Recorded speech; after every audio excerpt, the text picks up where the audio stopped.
जी, जी। सिक्कर को छोड़ करके एसएफआई की बात की जाए तो विपक्ष का कहना है, मेरा नहीं कहना, अन्य संगठनों का कहना है। छात्र राजनीति एक एक बड़ी ओजस्वी राजनीति होती है सुभाष भाई। एसएफआई मुद्दों से भटक चुकी है। दरअसल जिन मुद्दों को लेकर के इन विभिन्न क्षेत्रों में बात करनी चाहिए, उस मुद्दों को लेकर के वो लोग बात नहीं करते। इसमें आपकी क्या प्रतिक्रिया है?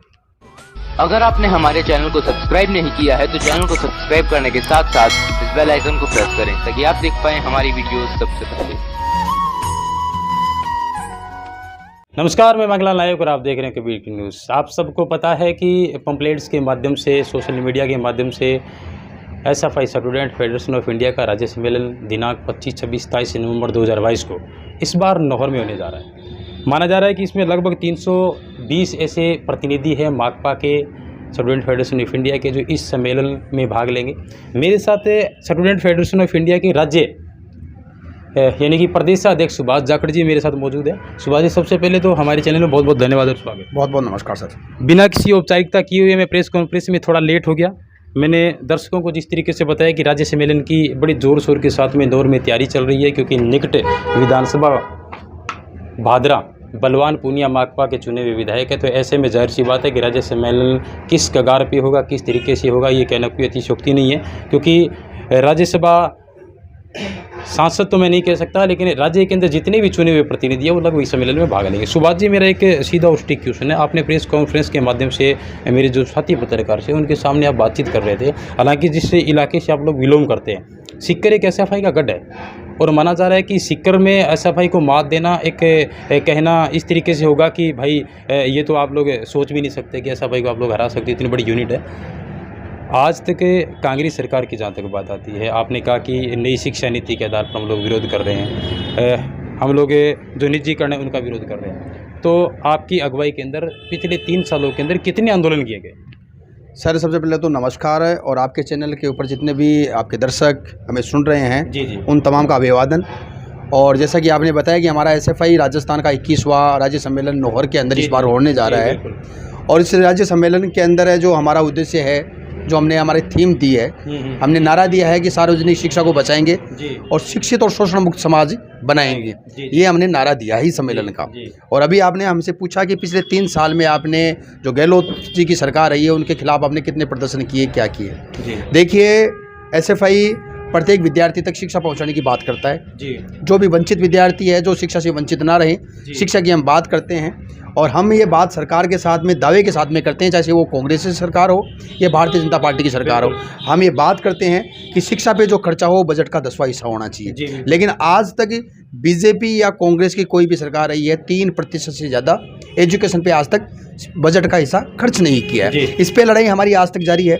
इस बात के लिए भी हमारी लड़ाई जारी है, पिछले 3 साल से नहीं, बहुत सालों से हमारी लड़ाई जारी है कि जो विद्यार्थियों को स्कॉलरशिप आर्थिक आधार पे मिलना चाहिए। और आपने देखा होगा रिसेंटली कोविड के बाद में राजस्थान की सरकार ने एक भी विद्यार्थी को, चाहे से वो दलित था, चाहे से वो पिछड़ा था, चाहे से वो अल्पसंख्यक था, पिछले 3 साल से स्कॉलरशिप रोक रखी है। इस बात के लिए भी हम जोर शोर से सरकार के खिलाफ आवाज़ बुलंद कर रहे हैं। आपने देखा होगा आज के 4 साल पहले 10वीं क्लास के विद्यार्थियों को लैपटॉप वितरण करने की बात कही गई थी। जिन विद्यार्थियों का लैपटॉप की लिस्ट में नाम आ गया था, आज वो विद्यार्थी सेकेंडरी क्लास के अंदर फाइनल के अंदर पहुंच रहे हैं, जो बीएससी बीए कर रहे हैं। और आज तक उन विद्यार्थियों को जो 4 साल पहले जिनकी लिस्ट में नाम था, आज तक उनको लैपटॉप तक नहीं दिया गया। और सरकार से लगातार मांग कर रहे हैं और सरकार उस बातों के ऊपर पर्दा डालने की काम कर रही है। हमने राजस्थान की सरकार को अवगत कराया है, बार बार अवगत कराया है। और आपने नौहर के अंदर, हनुमानगढ़ के अंदर भी देखा होगा, जब भी प्रवेश प्रक्रिया शुरू होती है कॉलेज के अंदर, हम बात करते हैं कि सरकारी कॉलेज के अंदर कोई भी विद्यार्थी दाखिले के लिए आता है जिसने आवेदन दे दिया सरकारी कॉलेज में कि मुझे सरकारी कॉलेज के अंदर पढ़ना है। आपने देखा होगा नौर की एनडीबी गवर्नमेंट कॉलेज है, उसमें बीएससी में पढ़ने वाले स्टूडेंट्स की क्या कट ऑफ मार्क्स जाती होगी, 80% तक कट ऑफ रहती है। 80% नीचे विद्यार्थी की एडमिशन नहीं होता है। अभी हम बात करें राजस्थान की राजधानी जयपुर की, 97 महाराजा कॉलेज की कट ऑफ, सिक्कर की जो साइंस कॉलेज है उसमें 89% कट ऑफ रही है। और हमने किया कि पास किया तो प्रवेश दो की मांग को लेकर बड़ा मूवमेंट चलाया और राजस्थान की सरकार को मजबूर किया है। और एक बार नहीं, हर साल मजबूर करते हैं राजस्थान की सरकार। जितने राजस्थान के अंदर 1,96,000 सीटें हमारे जितने कॉलेजों के अंदर, उनमें 25% की बढ़ोतरी एसएफआई के मूवमेंट के बाद में होती है। कोई भी ऐसा संगठन ये कहे कि हम पास किया तो प्रवेश दो की मांग करते हैं, हम दावे के साथ में कह सकते हैं कि अगर इस मांग को लेकर, विद्यार्थी के आवेदन की मांग को लेकर, प्रवेश की मांग को लेकर कोई आंदोलन करता करता है राजस्थान में सबसे बड़ा, तो वो एसएफआई करता है और विद्यार्थियों को राहत दिलाने का काम करते हैं। हम बात करते हैं कि विद्यार्थी कैंपस में आए, 75% अनिवार्यता की बात करते हैं। हम बात करते हैं कि कॉलेज और स्कूलों के अंदर जो खाली पड़े हुए पद हैं उनको तुरंत प्रभाव से भरा जाए। अभी राजस्थान की सरकार ने विद्या संबल और संविदा के नाम पर टीचरों को लेने की बात की। आपको पता होगा कि पिछले साल कंप्यूटर शिक्षकों को संविदा पे लगाने की बात कर रही थी और पूरे राजस्थान में एकमात्र संगठन एसएफआई था जो कह रहा था कि जो कंप्यूटर शिक्षकों की भर्ती होगी वो सरकारी भर्ती करनी पड़ेगी। उसके लिए हमने मूवमेंट चलाया और राजस्थान की सरकार हमारे आंदोलन के पीछे हारी और उस कंप्यूटर शिक्षकों की सरकारी भर्ती हुई है। और अभी सरकार से हम कह रहे हैं कि जो विद्या संबल योजना के अंदर 93,000 पदों पे आपने विज्ञप्ति जारी की है, हम कह रहे हैं कि विद्या संबल पे नहीं, आप जितने पद खाली हैं उनको सरकारी कीजिएगा। अभी हम जो लड़ाई लड़ रहे हैं, राजस्थान की सरकार जो नई शिक्षा नीति की बात करें, बहुत बड़ा ये 400 पेज का एक ड्राफ्ट है।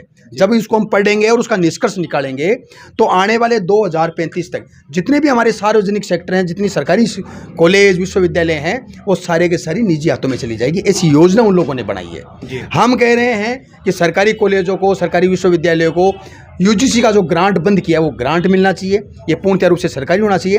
और राजस्थान की सरकार ने 163 जो आपके नौहर के अंदर जो गवर्नमेंट गर्ल्स कॉलेज खुला है, ये भी सोसाइटी एक्ट पे दिया गया है, उनमें से एक कॉलेज ये है। एसएफआई इस बात के लिए मजबूती से बात कर रही है कि सोसाइटी एक्ट पे दिए गए 163 नए सरकारी कॉलेज, उनका पूर्ण सरकारीकरण होना चाहिए, क्योंकि ठेके पे जो चीज़ दे दी है उसमें एक भी सरकारी रिक्रूटमेंट नहीं होगा, रोजगार नहीं होगा। ये बात हम दावे के साथ में करें। इन तमाम मुद्दों को लेकर हम लड़ रहे हैं। एसएफआई निजीकरण का विरोध कर रही है, ये कहना कोई अतिशयोक्ति नहीं है। बीजेपी की सरकार थी, लगातार सड़कों पे किसान लड़ाई लड़ रहे थे और माकपा का एक बहुत बड़ा रोल था।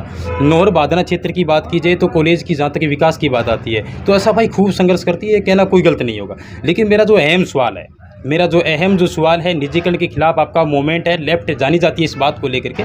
लेकिन मैं ये कह रहा हूँ कि 3.5 साल कांग्रेस के चल रहे हैं वर्तमान में और बहुत सारे कामों का निजीकरण भी हुआ, केंद्र का भी आप लोग विरोध करते हैं, लेकिन एक बड़ा आंदोलन मुझे नहीं दिखाई दिया। क्योंकि बीमा क्लेम को अक्सर 35 दिन तक आंदोलन चलता है, धरना प्रदर्शन चलता है, रोडें जाम हो जाती है, तमाम मीडिया हेडलाइन बनाता है। लेकिन सुभाष जाखड़ इस बात को लेकर के गंभीर है क्या कि 3.5 साल में कोई एक बड़ा आंदोलन? उपेंद्र यादव को कल गिरफ्तार कर लिया, आपकी लेफ्ट की तरफ से कुछ स्टेटमेंट नहीं है, वो भी बेरोजगारी के लिए लड़ाई लड़ रहा है। देखिए, आपने मुझसे 2 सवाल किए एक ही सवाल के अंदर कि आपको कांग्रेस की सरकार के खिलाफ 3.5 साल में कोई बड़ा मूवमेंट नहीं दिखा। हम आपको पहले तो ये बता देना चाहते हैं कि बीएसटीसी के जो विद्यार्थियों के हकों पे कुठाराघात हो रहा था, हमने लगातार 48 दिन तक शहीद स्मारक जयपुर के अंदर बीएसटीसी के विद्यार्थियों के साथ में पड़ाव डाले रखा, सरकार को पीछे हटने के लिए मजबूर किया। हम वो लड़ाई जीत के वहाँ से आए सरकार के खिलाफ और राजस्थान के 3.5 लाख विद्यार्थियों की वो लड़ाई थी। उसके बाद में हम रीट के अंदर जो धांधली उसके खिलाफ भी लड़े। हमें रीट में पद बढ़ाने की बात कर रहे थे हम लोग। आपने जो पूछा, आपके इलाके की बात पूछा कि हम निजीकरण का विरोध करते हैं, हम तो शिक्षा के अंदर सरकारीकरण की बात करते हैं। लेकिन आपने अपने इलाके से जुड़े हुए बात की कि हम उन परिवारों से आते हैं, हम किसान मजदूर परिवार से आते हैं और हमारा हक भी होता है कि जहाँ पर किसानों का आंदोलन चले वहाँ पर एसएफआई भूमिका निभाए। और आप लोग देखते भी है कि आपके इलाके के अंदर एसएफआई किसानों का जब भी आंदोलन होता है, student federation of India SFI का एक कार्यकर्ता उस आंदोलन का हिस्सा होता है।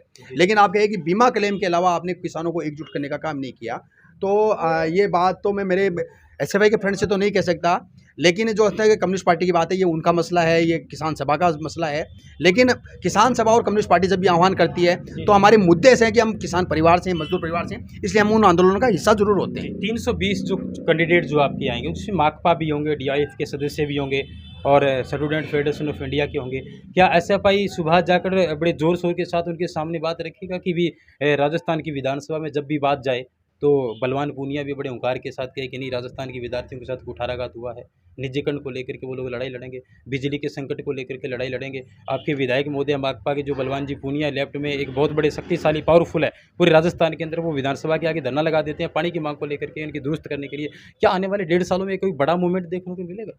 देखिए, जिससे लगे कि नहीं, माकपा एक संघर्ष की लड़ाई लड़ रहा है, हम किसान की लड़ाई लड़ रहा है, लेफ्ट का जो काम है वो बखूबी वो लोग निभा रहे हैं। देखिए, माकपा, हम कह रहे हैं कि हमारा संगठन, हम लेफ्ट पार्टी के साथ में इसलिए जुड़े हुए हैं, स्टूडेंट फेडरेशन ऑफ इंडिया, कि हमारे मुद्दे और उनके मुद्दे एक मुद्दे हैं। और ये बात आपके चैनल के माध्यम से कहने में कोई अतिशयोक्ति नहीं कि हमारी पार्टी नहीं है, हम उस पार्टी में विश्वास रखते हैं। हम भारतीय जनता पार्टी और कांग्रेस में तो विश्वास रख ही नहीं सकते। और जहाँ तक बलवान जी पूनिया की बात करें विधायक साहब की, आप कॉमरेड बलवान पूनिया एसएफआई के पूर्व राजस्थान के संयुक्त सचिव रहे हैं, इस हनुमानगढ़ जिले के एसएफआई के जिले के अध्यक्ष रहे हैं।